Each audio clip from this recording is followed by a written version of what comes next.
잠금 해제 시간입니다. 양지수 오늘 방향은 다르네요. 코스닥 낙폭을 빠르게 줄이더니 상승 쪽으로 돌려서 0.7% 상승세 확인되고 있고요. 코스피는 2,697포인트로 0.3% 소폭의 약세 들어가 있습니다. 일단 여전히 전력, 전선 관련한 종목들의 시세가 좋고요. 금리에 대한 조금 비둘기파적인 뉘앙스가 밤사이에 일부 전달되면서 고금리 부담을 느꼈던 섹터들에서 반등을 보입니다. 대표적으로 바이오 쪽 종목군도 오늘 강세고요. 인터넷 포털 업체들의 주가도 괜찮게 진행되네요. 어떻게 시장과 종목 바라봐야 되는지 전략 챙겨보겠습니다. KB증권 프라임클럽 유영화 과장님 모셨습니다. 어서 오세요. 안녕하십니까? 네, 현재 시장 분위기 어떻게 진행되는지 머니맵 통해서 살펴보겠습니다.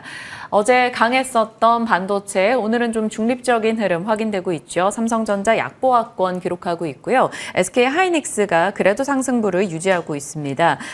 외국인의 매수는 오늘 현대차 혹은 신한지주, KB금융, 저PBR 종목군으로 여전히 집중되고 있음을 확인할 수가 있는데 오늘은 그쪽 시세보다는 확실히 조금 소테마 중심의 강세가 도드라집니다. 전력, 전선 쪽이 대표적으로 볼 수 있겠고요. 조선도 괜찮죠. 실적과 수주 모멘텀을 안고 있기 때문에 오늘 하나오션, 삼성중공업 등 빨간불 켜고 있고요. 전선, 전력 제외하고는 화장품 쪽도 미용기기 쪽도 이 뷰티 쪽이 굉장히 괜찮습니다. 어김없이 수출입 데이터가 나오는 다음 날 이들의 수출 데이터가 괜찮게 나오면서 상승하는 패턴을 반복하고 있고요. 오늘 2차 전지 쪽은 좀 하락세가 짙게 나타나고 있네요. 밤사이 포드의 전기 픽업 트럭 가격을 낮춘다라는 소식에 테슬라 제외하고 전기차주가 내린 영향 고스란히 받아가고 있습니다. 자, 이런 가운데 저희 종목군들 AS 좀 하고 본격적 3월 8일에 말씀 주셨던 JNTC 상승률이 단기간에 어마어마합니다. 최고가 기준 60%, 목표가는 진즉에 달성이 된 상황인데 유리기판 이슈가 나오면서 이렇게 빠르게 유리기판 종목 찾기에 시장이 분주했고 JNTC도 이렇게 그쪽으로 들어가면서 급등을 보였어요. 일단 JNTC를 이제 아이디어는 이제 파이 관련주로 말씀드렸었는데 유리기판 관련주로 잘 이렇게 좀 부합이 되면서 크게 상승을 했고요. 근데 저는 개인적으로 일단은 그 선은 좀 정해 놓으셔야 될 것 같아요. 그러니까 유리기판으로 크게 상승했던 날의 시가 19,500원인데 19,500원 깨면 내가 이제 좀 한번 챙기겠다라는 전략을 가지고 임하시는 게 맞을 것 같고요. 일단은 단기적으로 많은 어떤 기대감들이 반영이 됐기 때문에 저는 개인적으로 그 19,500원을 그 라인을 깬다라고 했을 때는 한 번은 좀 차익 실현하시는 게 맞지 않을까라고 생각을 합니다. 기존에 말씀 주셨던 모멘텀은 사실 유리기판에 주력되진 않았었기 때문에 유리기판 이슈가 붙고 강하게 올라갔기 때문에 19,500원 말씀 주신 가격 저희 잘 지켜보면서 대응하겠습니다. 클래시스도 살펴볼게요. 좋은 시점에 정말 타이밍 좋게 말씀해 주셨어요. 3월 15일 얘기해 주셨었고 쉬어가던 이 종목이 조금 올라올 때쯤에 말씀 주시고 탄력을 더 받아갔었는데 이 종목 갖고 계신 분들은 어떻게 할까요? 여전히 저는 클래시스를 포함된 그 미용 의료기기 쪽은 1분기 실적 앞두고 1분기 실적 저점으로 해가지고 계속해서 이제 앞으로는 우상향하는 실적 기조로 보일 것이기 때문에 그 부분을 저는 좀 긍정적으로 봐서 홀딩 말씀을 드리고 거기다가 이제 그때도 말씀드렸듯이 클래시스 같은 경우는 이제 수출 국가의 확대 그런 부분들이 비율을 보시더라도 주가에 어떻게 반영되는 것을 좀 보셨을 거예요. 그래서 저는 계속 긍정적으로 좀 시선을 가져가도 되고 그 다음에 이제 4월이잖아요. 그럼 실적주들을 다시 한번 또 볼 때이기 때문에 최근에 또 바닥 찍고 올라오는 그런 부분들 하반기에 어떤 실적의 긍정적인 부분들을 선반영하고 있다라고 보기 때문에 계속 좀 긍정적으로 보셔도 되지 않을까 싶습니다. 네, 클래시스 보유자분이시라면 그대로 끌고 가보자라는 전략으로 AS 받아볼 수가 있겠습니다. 자, 이렇게 기존에 말씀 주셨던 종목 AS까지 살펴봤고 이제 저희가 한 주 마무리하는 날 항상 수급 동향을 점검합니다. 사모펀드와 연기금은 어느 쪽에 한 주 집중을 했을까 보면 핑크빛 전력 인프라 눈에 딱 들어오고요. 오늘까지도 질주하고 있습니다. 그리고 노란 파마리서치 본느 이 화장품 쪽 확인되고 이구산업 풍산 구리 쪽 눈에 띕니다. 그러니까 한동안은 정말 가는 쪽만 가고 있다 보니까 화장품, 전력, AI 반도체 혹은 구리 관련주 계속해서 돌아가면서 올라가고 있는 것 같아요. 맞습니다. 지금 코스닥 지수만 보면 시장이 급락하는 거 아닌가라는 생각이 들지만 여기에 지금 포함되어 있는 섹터나 종목들 보면 신고가 가는 종목들도 많이 있거든요. 차별화가 심하네요. 네, 그래서 저는 여전히 기관들도 굉장히 좀 시장 전체가 좋다라고 보기에는 어렵고 포트를 굉장히 압축해서 가기 때문에 그러한 전략은 여전히 유효하다라고 보고 있고요. 특히나 이제 화장품 같은 경우는 대표적으로 작년 1분기부터 실적 시즌의 모범생 전력기기도 마찬가지고요. 그래서 실적 시즌 앞두고 더 이쪽으로 좀 매수세가 유입되고 있다라고 보시면 되고요. 그리고 우리가 CPI 나와서 굉장히 올 거라고 시장이 생각을 네. 했었는데 다행히도 우리 수출입 데이터가 11일 날 나와주면서 좀 선방을 했어요. 반도체도 좋았고 화장품도 좋았습니다. 화장품은 국가별로 보면은 미국이 YOY로 82% 성장했고요. 일본이 38% 성장했거든요. 그래서 미국이나 일본 쪽에서 플레이를 잘하는 기업들 위주로 해서 수급도 들어오고 있기도 하고요. 그리고 뭐 전반적인 어떤 수혜를 볼 수 있는 ODM사들 그런 쪽으로도 들어오고 있기 때문에 어쨌든 우선적으로는 미국과 일본 쪽에서 출 데이터가 잘 나오는 쪽을 우선해서 좀 보실 필요가 있을 것 같습니다. 네, 좋습니다. 확실히 숫자가 찍히는 쪽의 시장이 좀 더 마음 놓고 투자를 해 나가는 분위기입니다. 대표적으로 전력, 인프라 쪽 종목들, 또 화장품 이렇게 될 수 있을 것 같으니까 꾸준히 체크하시고요. 반도체 쪽도 추가 코멘트 부탁드릴게요. 코미코, DI, 혹은 기가비스 이런 쪽도 꽤 많은 사랑을 받았어요. 일단 기가비스는 실적도 잘 나오기도 했지만 저 유리기판. 친구도 유리기판 장비 쪽으로 네. 건자장비 쪽으로 좀 엮였는데요. 일단 이 중에서 조금 제가 최근에 계속 말씀을 드렸던 디램이나 낸드의 가동률 상승의 수혜주로 꼽히는 코미코를 오늘 조금 말씀을 드릴게요. 네. 일단 1분기 실적은 영업이익 한 200억 원대 나올 것 같은데요. 국내 이제 법인 같은 경우는 아무래도 메모리 쪽의 가동률 상승에 실적 개선은 하반기로 갈수록 더욱 더 가팔라질 가능성이 여전히 있고요. 그리고 올해 전체로 봤을 땐 실적이 매출액은 한 4,400억, 영업이익은 한 900억 원대. 근데 이제 이 회사 같은 경우는 내년에 또 1,000억 넘을 것이라는 기대감이 굉장히 많기 때문에 네. 밸류에이션이 좀 저렴하다라고 생각을 하고 있는 것 같아요. 거기다가 본업도 좋아지는데 일단은 미코세라믹스라는 자회사, 그 회사의 세라믹 히터 같은 부분들이 신규 고객사의 어떤 수요 기대감 이 부분이 붙어 있다라고 보시면 되고요.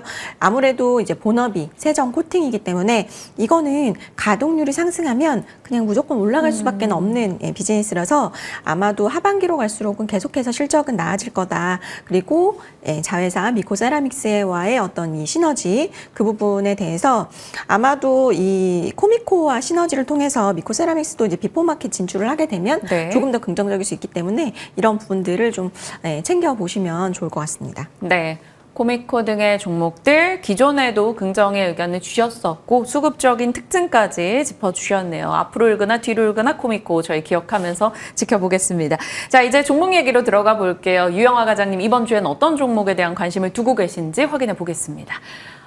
첫 번째 잔금해제 종목이 휴메딕스입니다. 실적 시즌 기대주다. 오늘도 흐름 나쁘지 않은데요. 열어보시죠.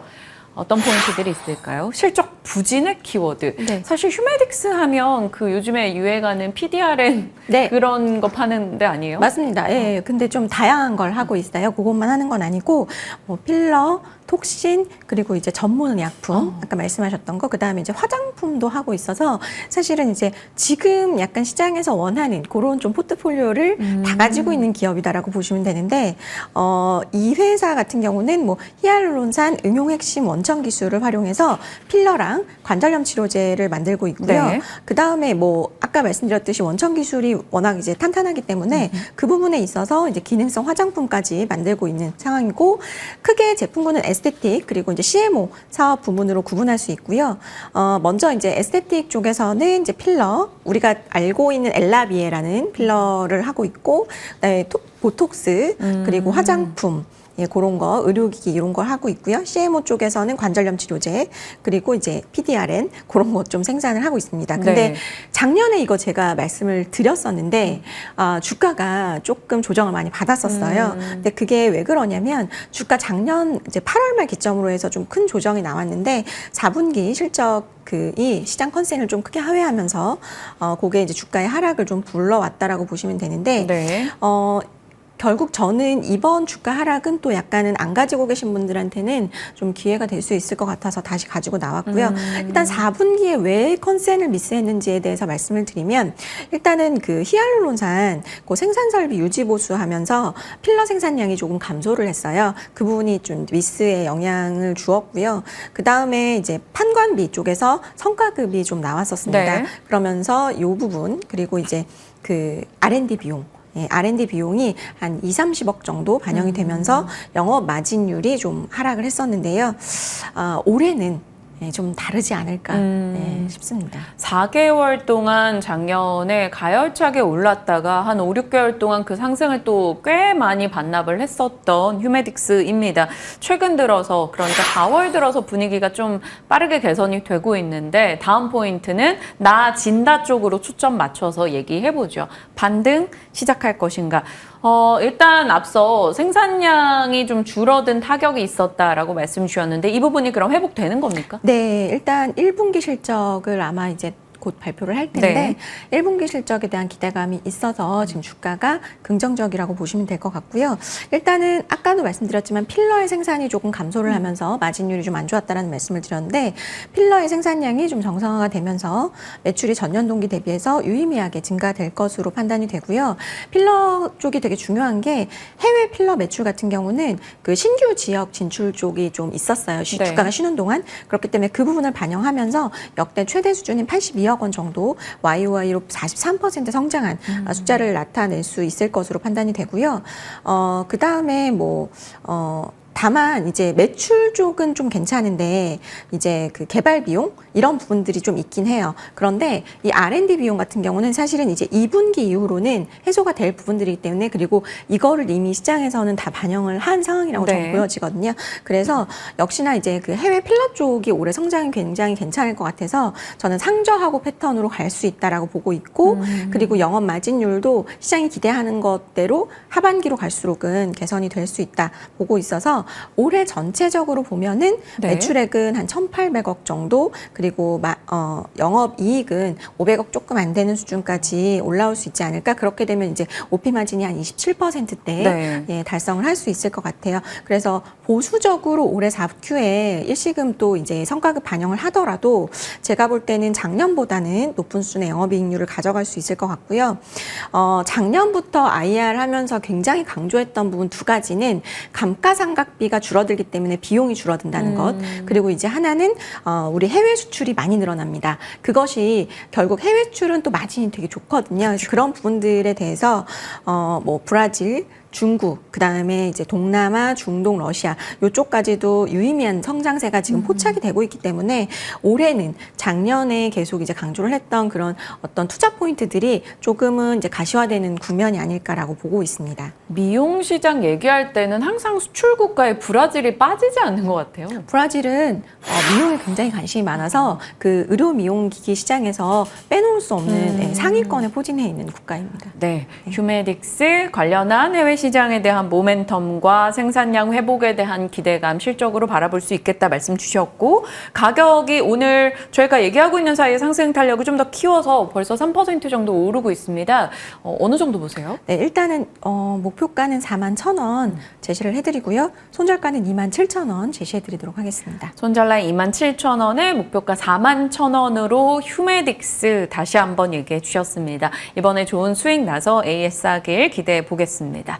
자, 첫 번째 종목이었고요. 두 번째 종목으로 넘어가겠습니다. 역시나 익숙한 종목이네요. 솔브레인. 가동률 상승에 베타가 큰 종목이다. 포인트 잡아가도록 할게요.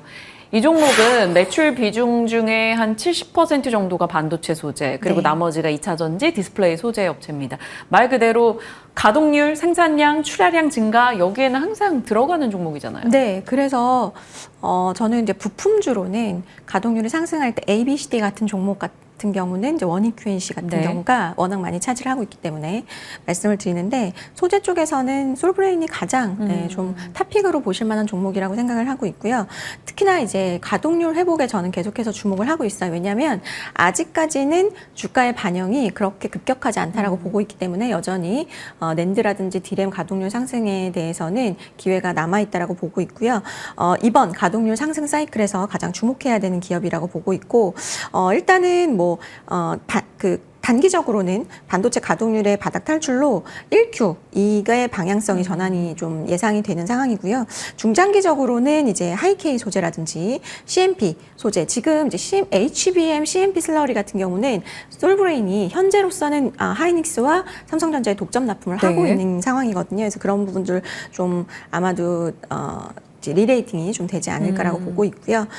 그 다음에 이제 돈이 안 되는 사업은 좀 철수를 하고, 그래서 앞서 말씀드렸던 어떤 선단 공정에서 필요한 하이케이라든지 이제 CMP 슬러리 같은 것들을 계속해서 확대하고 있는 상황이기 때문에 내년 영업이익률은 아마도 좀 가장 피크를 찍을 수 있지 않을까라고 저는 보고 있고요. 네. 그 다음에 이제 이 솔브레인 같은 경우는 아까 말씀해 주셨듯이 반도체 비중이 굉장히 높아요. 그 중에서도 사실은 낸드 익스포저가 상당히 큽니다. 낸드 같은 경우 매출 비중, 그러니까 반도체 소재 내에서 매출 비중이 한 50%에서 60%까지 지금 차지를 하고 있기 때문에 그런 부분들이 저는 이제 오히려 이 가동률이 하락하는 구간에서는 디스카운트 요인이었지만 지금으로서는 저는 오히려 가장 베타가 큰 종목일 가능성이 있기 때문에 계속해서 좀 보실 필요가 있다라고 말씀을 드리고 싶습니다.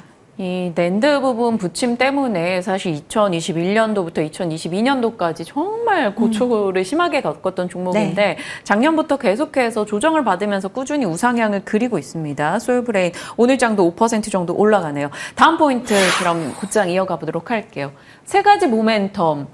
좀 전에 말씀 주신 내용을 좀 세분화해서 모멘텀을 잡아주신다고요. 일단 가장 저는 중요한 것은 아까도 말씀드렸듯이 이 친구는 낸드 익스포저가 큽니다. 그러면은 낸드에서 어떤 모멘텀이 있는지를 봐야 되는데 요게 지금 그 주요 낸드 업체들의 예상 로드맵인데 말이 어렵죠. 뭐 더블 스택, 트리플 스택인데 쉽게 생각해서 쌓는다는 거잖아요. 네, 그러니까 그 반도체 칩 하나를 만드는 데 있어서 우리가 피자로 생각을 하면 피자를 두 판을 합쳐서 한 판을 만들 것이냐, 피자를 세 판을 똑같은 걸 만들어서 한 판으로 제품을 만들 것이냐, 이 차이라고 보시면 돼요. 그러면 쉽게 생각해서 똑같은 피자를 세 판을 만들면 그만큼의 똑같은 공수가 들어가야 되잖아요. 그러면 소재나 부품은 더 많이 들어갈 수밖에 없고, 보시면 아시겠지만 삼성전자만 사실 300단을 더블 스택으로 갔던 상황인데 삼성전자 내년 하반기에 400단으로 들어간다면 네. 삼성전자도 사실은 이제 트리플 스택으로 가야 되거든요. 그러면 소재랑 부품은 더 들어갈 수밖에 없다라고 보셔야 될 거고,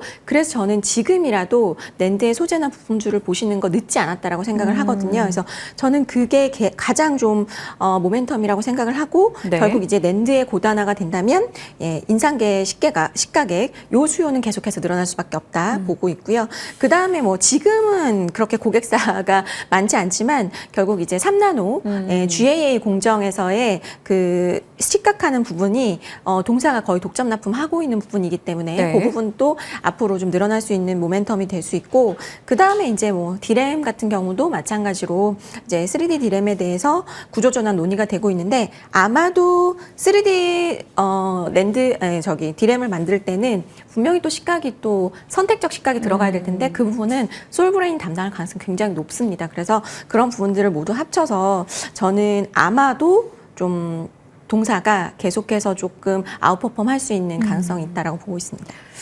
피자보다 제가 문득 든 생각인데 이제 빅맥 버거의 패티로 생각하면 더 쉽지 않을까요? 그렇게 될 그쵸? 것 같아요. 패티가 네. 한 장이냐 두 장이냐 트리플이냐 뭐 이런 느낌으로 말씀 주셨고, 그럼 패티에 들어가는 고기 재료가 당연히 더 많이 들어갈 것이고 그 느낌으로 소재 솔브레인 기억해 보시면 또 좋을 것 같습니다. 솔브레인은 뭐 그렇게 주가상으로 부진했다라고 보기가 어려워요. 작년부터 꾸준하게 조정을 받으면서 계속 올라왔는데 어느 정도 보십니까?